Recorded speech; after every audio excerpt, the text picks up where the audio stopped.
மூன்று தமிழ் வாங்க 4 பொருள் தந்து 5 கரத்தனை துதித்தாள். அவ்வை ஆனை முகத்தனை அழைத்தாள்.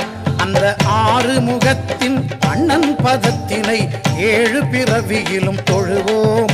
நாம் 8 திசையும் புகழ் பெறுவோம்.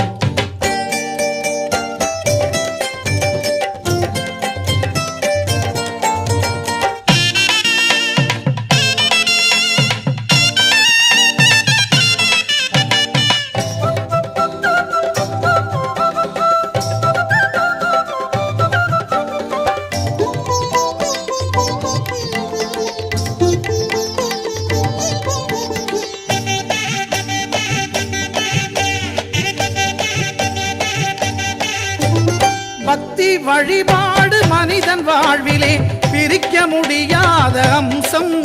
அது பிரிய